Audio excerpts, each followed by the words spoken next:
Graça e paz, amados. Vamos aqui no nosso assunto aqui agora. O título é: o Jesus do sistema é mentiroso? O Jesus do sistema é mentiroso? Essa é a pergunta. Vamos ver aqui se é verdade ou se é mentira esse Jesus do sistema. O título é: o Jesus do sistema é mentiroso? Nós sabemos que o sistema não aceita a graça que nós pregamos. E para eles, nós somos os hereges. Somos o anticristo. Nós pregamos heresias para eles. Ao olhar do sistema religioso, católico, evangélico, principalmente o evangélico, diz que nós somos os mentirosos, somos o espírito do falso profeta, o herege, pregamos heresias. E nós vamos ver isso, vamos ver, de repente eles estão com razão, né? Então vamos buscar a verdade agora. Eles não acreditam na reparação de Cristo na cruz. Porque nós sabemos que Cristo veio para os judeus, para salvar as ovelhas perdidas da casa de Israel. Jesus disse: eu não vim senão para as ovelhas perdidas da casa de Israel. Então, nós sabemos que o Jesus Nazareno, o Nazareno, né, de corpo e carne, ele não veio para mim, não veio para o povo desta época, não veio para os gentios daquela época, antes da crucificação, no período da crucificação, mas ele veio somente para alguns judeus. E além dele ter vindo, ele não veio para todos os judeus, mas ele veio para alguns. Ele diz: eu não vim senão salvar as ovelhas perdidas. Não era todos, da casa de Israel. E Jesus ainda falou: existe uns aqui, existe outros que não são desse aprisco. Então aí ele estava se referindo aos que seriam salvos nas gerações futuras, né? Receberiam a salvação do Espírito da condenação de morte na salvação futura. E nós sabemos que a primeira salvação, a salvação que Jesus veio trazer, primeiro, essa salvação acontece na mente. Na mente. Essa primeira salvação acontece na mente, como para nós também. E depois, para os judeus que estavam sob a condenação da lei naquela época, então, a salvação do Espírito. Nós, hoje, não precisamos mais da salvação do Espírito, porque já nascemos salvos. Já viemos a esta vida salvos. E qual a salvação que hoje é executado na vida daqueles que estão em graça? Daquele que ouve a palavra em graça, da iluminação da graça, revelada a Paulo. É a salvação na mente. A salvação na mente é que nos conduz ao triunfo a vivermos o reino de Deus, ou o reino dos céus. Porque o reino dos céus é alegria, gozo e paz. E o reino dos céus não é visto sobre a aparência dos olhos. Jesus falou: não direi ei-lo aqui, ei-lo ali, ou ei-lo aqui. Ele está aqui ou ele está ali. Mas o reino de Deus estará onde? Dentro de cada um de nós, dentro de vós. Você começa a entender agora? O reino, ele é invisível e ele é primeiramente pessoal dentro de cada um de nós. Cada um de nós vivemos o reino de Deus. Podemos viver ou não. A inclusão no reino de Deus vai depender do seu entendimento, da salvação da sua mente. Se a sua mente não é salva hoje, você não vive o reino de Deus. Você ainda é escravo do sistema religioso, vive debaixo da lei e de rituais de purificação de rituais da lei. Debaixo do engano, debaixo de feitiçaria, debaixo de carnalidade humana. Isso é a condição de pessoas não salvas na mente, e elas não herdarão o reino de Deus. Os devassos, os idólatras, todos esses que praticam as obras da carnalidade não herdarão. E aqui o sistema religioso coloca como salvação celestial, o que não tem nada a ver. Mas herdar o reino de Deus ou o reino dos céus está falando de reino espiritual dentro de nós. Mas para herdar esse reino espiritual, tem que ser salvo na mente. E aquele que é salvo na mente, no entendimento, ele não pratica carnalidade, não pratica feitiçaria, ele não pratica as carnalidades da carne, as coisas mundanas, nem a idolatria, nem vive debaixo da lei, das obras da lei. Isso tudo é carnalidade. E a pessoa não herda o reino de Deus. Vamos abrir a nossa Bíblia no livro de Zacarias. Diz aqui, você talvez vai me dizer assim, poxa, por que você está dizendo isso? Porque o sistema religioso não aceita que Jesus removeu o nosso pecado. Eles ainda vivem nos condenando. Acha e ensinam que nós temos que pedir perdão dos pecados, que nós temos que fazer penitência de pecados, né? Nós temos que fazer penitência de pecados. Eles consideram assim. Espera aí, aqui, eu vou achar aqui. Zacarias, capítulo 3, no verso 9, diz assim. Eu vou mostrar para você aqui que o sistema, o Jesus do sistema é mentiroso, porque eles dizem que você tem que pedir perdão do pecado quando chega diante de Deus. Se você cometeu um pecado na carne, então você tem que pedir perdão do pecado. Eu vou mostrar para você que não existe mais o pecado. O pecado que eu peco é contra mim mesmo, é contra a minha própria carne. Mas o pecado aos olhos de Deus não existe, porque pecado é a transgressão da lei. Transgressão da lei.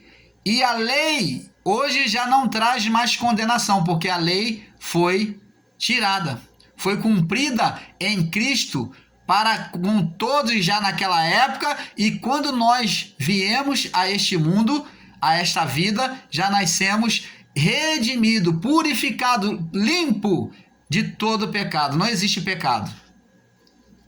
Deus não vê pecado em nós. Então diz aqui, Zacarias, capítulo 3, verso 9. Diz aqui, ó. Eles falam de pecado.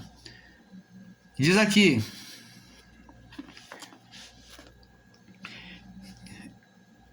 Diz aqui, eis aqui a pedra que pus diante de Josué. Sobre esta pedra única estão 7 olhos. E eis que eu esculpirei a sua escultura, diz o Senhor dos Exércitos. Tirarei, presta atenção, olha só. Tirarei a iniquidade desta terra num só dia. Presta atenção, a quem você imagina que pode fazer tirar a iniquidade, o pecado num só dia? Quem executou isso? Você lembra da cruz, né? Lembra de Jesus dando a sua vida? Num só dia tirou todas as iniquidades da terra, está aqui. Naquele dia, diz o Senhor, naquele mesmo dia, diz o Senhor dos Exércitos, cada um de vós, naquele dia, cada um de vós convidará o seu próximo para debaixo da videira e para debaixo da figueira. Então, você está vendo aqui, Jesus, num só dia, ele vem tirar os pecados. Isso aqui era uma profecia que foi declarada, dita pelo profeta Zacarias, que aconteceria. Preste atenção. Você está vendo, amados? O sistema quer colocar você em condição de pecado. Mas Zacarias já disse que ele iria tirar o pecado em um só dia. E nós vamos ver que ele tirou. Em João, capítulo 1. João, capítulo 1. Vocês me perdoem, tá? Que eu sou leigo ainda na palavra, estou iniciando, tá bom? Eu pela misericórdia do Pai, né? Pelo amor que Ele nos concede em graça, é que Deus tem me concedido abrir os olhos de muitos. Diz assim, João capítulo 1, no verso 29. E no dia seguinte, viu João a Jesus e vinha para ele e disse, olha o que João diz, olha, o que João diz? Eis o Cordeiro de Deus que tira o pecado do mundo. Amado do sistema, abençoado do sistema, eu te pergunto, o que está escrito aqui? João disse, eis o Cordeiro de Deus que tira o pecado do mundo. Jesus estava ali para quê? Para tirar ou não tirar? Ué, é escravo de Jó, jogava caxangá, tira a bota. Ué, não, meu irmão, mas aí eu pequei, então tem que pedir perdão a Deus. Não, porque eu pequei, aí então tira e você se santifica, daqui a pouco bota de novo, tira a bota, é caxangá, escravo de Jó. Eis o Cordeiro de Deus que tira o pecado, tirar é apartar, não mais existir. João já profetizava isso, já anunciava que Jesus iria tirar o pecado. Verdade? Verdade, né? Vamos lá. Colossenses capítulo 1, no verso 13 e 14. Vamos lá, Colossenses capítulo 1. Vamos lá, Colossenses capítulo 1, no verso 13 e 14. Diz aqui, ó, glória a Deus. Luz para as mentes agora, mais uma vez. 13 e 14. O qual nos tirou das potestades das trevas. Olha a condição que Deus nos colocou. Você que não entende esse mistério, para você é um mistério tão sobrenatural que você não pode entender. Você é aí do sistema.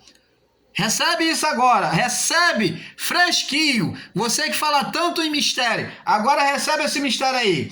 O qual nos tirou da potestade das trevas e nos transportou para o reino do Filho do seu amor, e em quem temos a redenção pelo seu sangue, a saber, a remissão de pecados. Eu pergunto, você tem pecado? Está escrito aqui? Você, a partir da cruz, você tem pecado? Se ele já remiu os daquela época, imagine você. Que pecado que você tem? Ou você não pode entender? É tão difícil digerir essa palavra. E diz aqui, Paulo, ele entendeu a remissão de pecado. Romanos, no capítulo 5, vamos ver aqui, vamos ver. Romanos, capítulo 5, no verso 8. Romanos 5, 8. Diz aqui, mas Deus prova o seu amor para conosco em que Cristo morreu por nós. Olha, Deus provou o seu amor para conosco em que Cristo morreu por nós, sendo nós ainda pecadores. Esse nós aqui, amado, que o sistema religioso tenta jogar contra nós da graça, esse nós aqui está falando do povo daquela época. Paulo está falando porque ele estava naquela época da remissão dos pecados. Ele estava vivendo aquela época da remissão dos pecados. Mas hoje nós não vivemos mais debaixo da remissão dos pecados. Nós já nascemos eleitos, sem pecados. Remir o pecado é apagar. Mas nós já nascemos sem pecado, sem condenação da morte. Sendo nós ainda pecadores. E diz aqui, muito mais agora, tendo sido justificado. Quem foi justificado? Eles. Pelo sangue seremos salvos da ira. Da ira do quê? Da condenação do juízo que estava para vir. Eles foram justificados. Nós não vivemos justificação, porque justificar é tornar justo. E nós já nascemos eleitos, filhos de Deus. Não tem mais o que justificar em nós.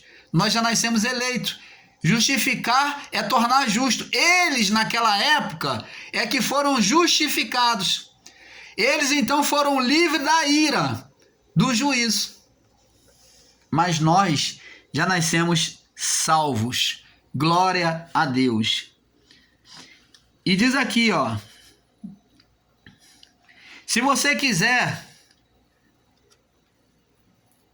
acompanhar aí, você pode buscar aí para você, eu já estou fechando aqui, em 1 João, capítulo 3, verso 4, você vai ver aí sobre o que é transgredir a lei, né? Vamos falar do ministério do Espírito, fala da transgressão da lei, para que você tenha um entendimento, né?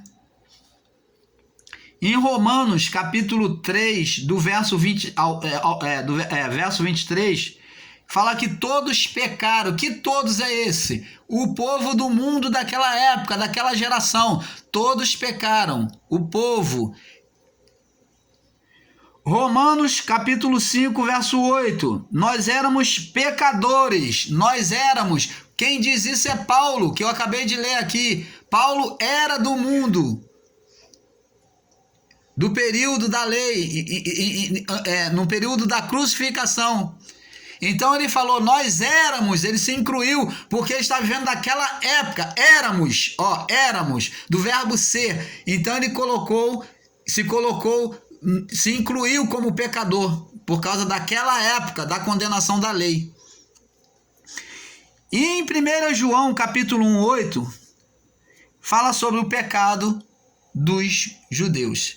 Então, amado, eu espero que tenha sido uma bênção para cada um de vocês, que a iluminação da graça possa ter alcançado o coração de cada um de vocês.